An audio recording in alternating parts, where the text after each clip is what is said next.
Que le Père de notre Seigneur Jésus-Christ ouvre à sa lumière les yeux de notre cœur, pour que nous percevions l'espérance que donne son appel. Alléluia, Alléluia, Alléluia, Alléluia, Alléluia, Alléluia, Alléluia, Alléluia, Alléluia. Le Seigneur soit avec vous. Évangile de Jésus-Christ selon saint Matthieu. Gloire à toi, Seigneur. En ce temps-là, Jésus se mit de nouveau à parler aux grands prêtres et aux pharisiens, et il leur dit en parabole: Le royaume des cieux est comparable à un roi qui célébra les noces de son fils. Il envoya ses serviteurs appeler à la noce les invités, mais ceux-ci ne voulaient pas venir. Il envoya encore d'autres serviteurs dire aux invités: Voilà, j'ai préparé mon banquet, mes bœufs et mes bêtes grasses sont égorgés, tout est prêt, venez à la noce. Mais ils n'en tinrent aucun compte et s'en allèrent l'un à son champ, l'autre à son commerce. Les autres empoignèrent les serviteurs, les maltraitèrent et les tuèrent. Le roi se mit en colère. Il envoya ses troupes, fit périr les meurtriers et incendia leur ville. Alors il dit à ses serviteurs: Le repas de noces est prêt, mais les invités n'en étaient pas dignes. Allez donc aux croisées des chemins, tous ceux que vous trouverez, invitez-les à la noce. Les serviteurs allèrent sur les chemins, rassemblèrent tous ceux qu'ils trouvèrent, les mauvais comme les bons. Et la salle de noces fut remplie de convives. Le roi entra pour examiner les convives, et là il vit un homme qui ne portait pas le vêtement de noces. Il lui dit: Mon ami, comment es-tu entré ici sans avoir le vêtement de noces? L'autre garda le silence. Alors le roi dit aux serviteurs: Jetez-le pieds et poings liés dans les ténèbres du dehors. Là il y aura des pleurs et des grincements de dents, car beaucoup sont appelés, mais peu sont élus. Alléluia, Alléluia, Alléluia, Alléluia,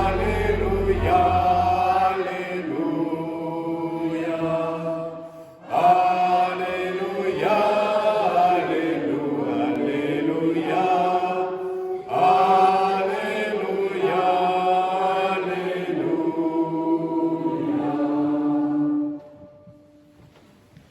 Mais c'est bon. C'est bon, et du coup, en se levant cette parole, je me dis: Mais dis donc, Seigneur, qu'est-ce que ta parole, elle réchauffe? Et la parole de Dieu, elle est là précisément pour nous réchauffer. Et pour réchauffer pas simplement nos cœurs, mais le cœur de notre planète, le cœur de notre monde qui se refroidit. J'entends bien dans les actualités, tout ce qui se passe n'est pas là pour nous rassurer, mais bien là pour nous enfermer dans la peur. Et pourtant, le Seigneur continue à nous réchauffer. Et là, tout au fond de l'église, une amie. Oui, même si vous êtes loin, je vous vois. Non, vous ne retournez pas, Yannick. C'est bien vous dont il s'agit. C'est la dernière personne qui est tout au fond. Yannick, qui est ma plus proche voisine, là. Merci. Très bien, je ne sais pas combien de... Donc Yannick qui habite juste à même pas 10 mètres d'ici là, et qui est là ce matin avec nous. Yannick, c'est la personne qui a offert ce beau tableau de Mère Teresa, sans savoir que ma vocation est née avec les filles de la charité, les filles de Mère Teresa. Et aujourd'hui, vous êtes là, Yannick, pour me dire: Charles, continue d'espérer. Continue de témoigner, de leur donner à entendre cette espérance que nous entendons dans les évangiles et dans la parole de Dieu. Puis vous aussi, mes deux sœurs, voilà, qui fraîchement communiés, confirmés, et qui sont là.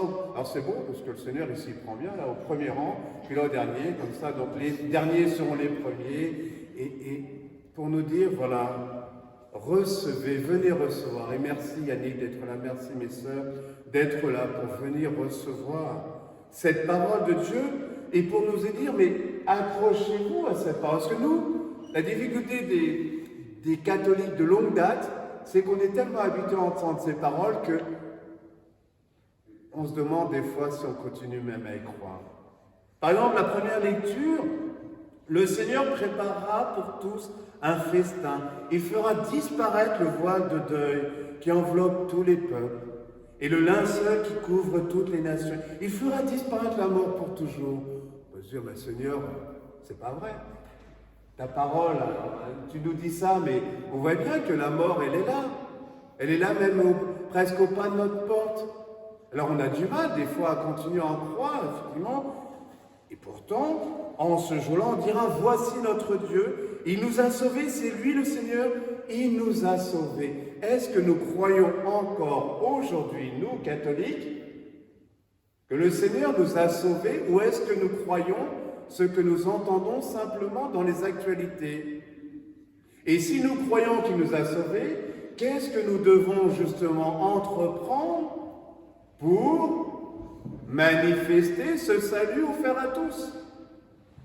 Le Seigneur, effectivement, nous appelle. Nous avons entendu dans la proclamation de l'Évangile que le Père de notre Seigneur Jésus-Christ ouvre à sa lumière les yeux de notre cœur pour que nous percevions l'espérance que donne son appel, de répondre à tous ces appels, pas simplement ceux qui nous arrangent.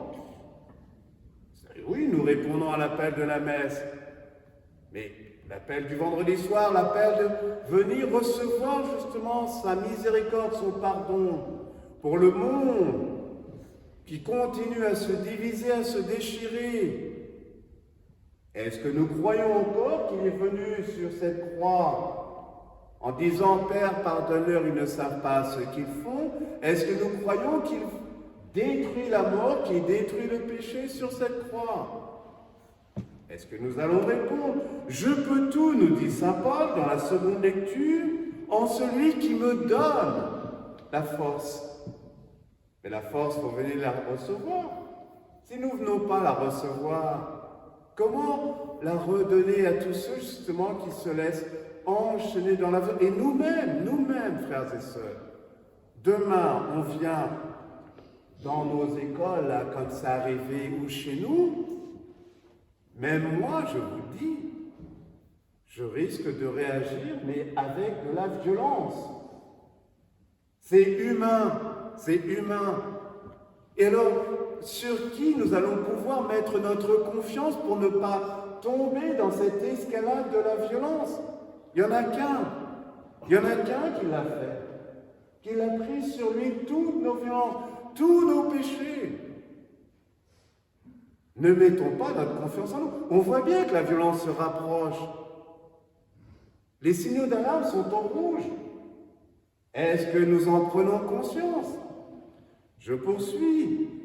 Le psalmiste nous dit « Grâce et bonheur m'accompagnent tous les jours de ma vie, j'habiterai à la maison du Seigneur pour la durée de mes jours. J'habiterai enfin en moi-même tous les jours pour l'éternité avec toi, Seigneur. » En réalisant que tu es la vie qui me porte et tu es cette vie que je porte, tu es la vie du monde en moi. Et tu me la confies, cette vie du monde. Tu me demandes de devenir intercesseur pour le monde, de demander miséricorde, pardon, guérison pour le monde qui ne sait plus demander la guérison. Oui, beaucoup sont appelés, mais peu sont élus. Peu sont élus. Nous avons entendu cet évangile. Un roi qui invite aux noces. qui invite aux noces, invitez. Et tous ont des bonnes raisons. Ah oui, le vendredi soir, on a plein d'occupations. Ouais, Zumba, on a plein de choses. Et donc, du coup, c'est vrai qu'on n'a pas le temps. Mais demain, on n'aura plus le temps de danser la Zumba. C'est pas la Zumba qui va nous sauver. Demain, justement, là, donc le Seigneur nous dit, il nous envoie. On pourrait se dire, mais de qui il parle? Mais il parle de nous, là. Dans cet évangile, c'est de nous dont il s'agit. Il envoie un ange et les uns ne tiennent pas compte, ils allèrent à leur champ, les autres au commerce, les autres ils empoignèrent, ils les tuent, et on n'a pas le temps d'écouter. Ils ne viennent pas. Bon, le Seigneur continue, ils en envoient d'autres. Et puis à un moment, il dit, allez, le repas de noces est prêt, c'est l'heure de la moisson. Hein. On se demande quand est-ce que la fin du monde, vous savez tout, c'est l'heure de la moisson, c'est aujourd'hui. Mais est-ce que nous en prenons compte? Non. Le repas de noces est prêt, mais les invités n'en étaient pas dignes. Hier, nous avons partagé avec les jeunes de l'aumônerie et du caté sur la dignité. La dignité, c'est avoir cette... comment traduire? Être digne, c'est justement être capable de servir ce à quoi nous sommes invités. Servir nos frères et sœurs, servir ce monde qui ne sait plus rien recevoir de Dieu, qui s'enferme effectivement et qui se débat tout seul et qui se continue à se diviser. Mais c'est pas le monde, c'est l'ennemi du monde. Et c'est lui justement le seul que nous devons combattre. Ce n'est pas se combattre les uns les autres. C'est se rassembler ensemble, communier comme nous le faisons là, mais aussi individuellement dans la confession lorsque nous entrons en communion avec le monde pour faire sortir celui qui met la division dans le monde. Oui, la noce à laquelle le Seigneur nous invite, c'est la noce pour célébrer le salut, célébrer la victoire de la vie sur la mort, célébrer la paix sur la terre. La paix sur la terre, elle commence dans nos familles, dans nos cœurs, dans nos vies. Pourquoi est-ce si dur et pourquoi est-ce si important d'aller à la noce? Pourquoi une telle insistance de la part du roi? C'est justement parce qu'il y a urgence. Peu entendent cette parole que nous entendons. Nous l'entendons. Il ne suffit pas d'entendre, il faut mettre en pratique cette parole. Oui, le vêtement de noces, alors on peut se dire, le roi il est quand même sacrément exigeant. Il dit d'aller chercher tout le monde après, même les bons comme les mauvais. Et ils y vont. La salle est remplie. La salle est remplie. Tu vas se réjouir, c'est ce qu'il a demandé. Et il sort, il inspecte, et puis il envoie un là. Et toi là, tu portes pas le vêtement de noces? Qu'est-ce que tu fais là? Il est quand même gonflé le roi là. Il envoie tout le monde chercher là, il repère, il y en a un qui n'a pas de vêtement de noces. C'est quoi le vêtement de noces? C'est quoi le vêtement de noces là, les enfants? Alors vous, pas vous, parce que vous étiez là hier, mais... C'est quoi le vêtement de noces? Les scouts? Le vêtement de noces, c'est un vêtement blanc. C'est le vêtement de notre baptême. C'est le vêtement de l'innocence, c'est le vêtement de la pureté, c'est le vêtement de la beauté. C'est le vêtement de la vie.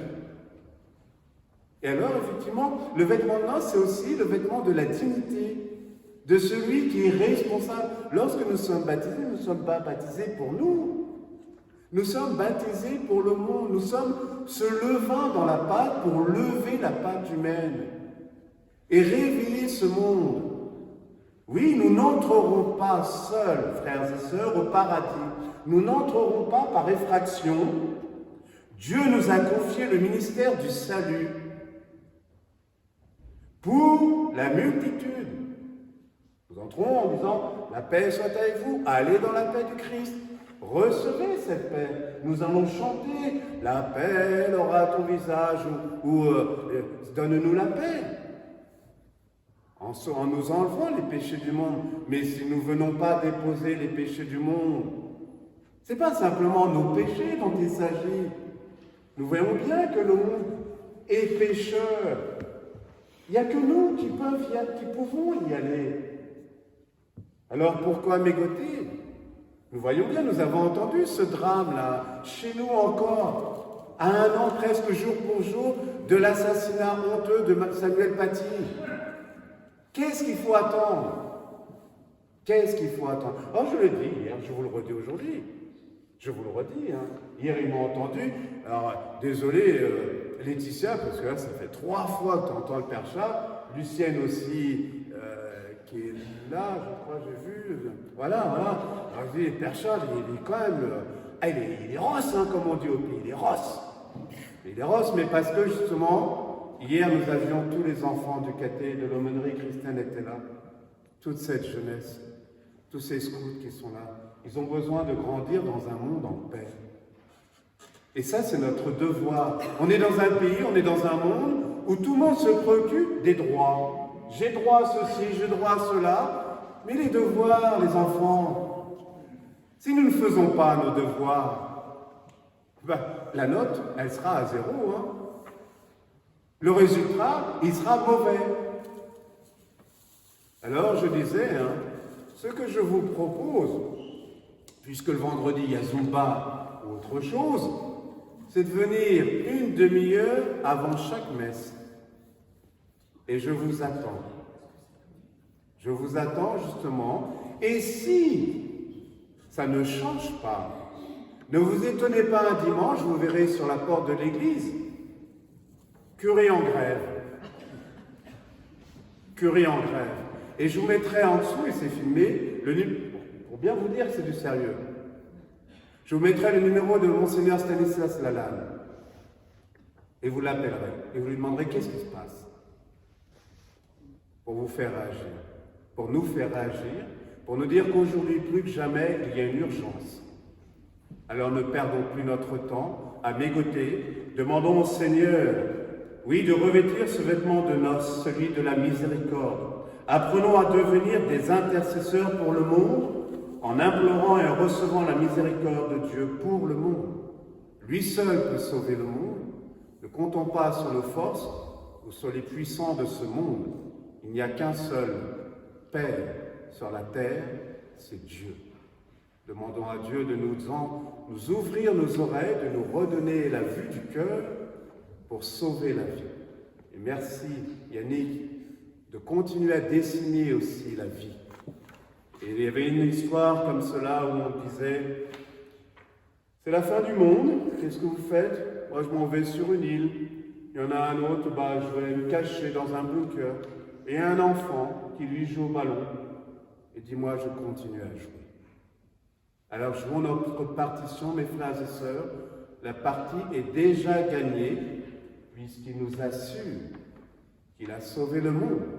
Demandons-lui simplement d'augmenter notre foi pour y croire et mettre en pratique ce qu'il nous demande. Amen.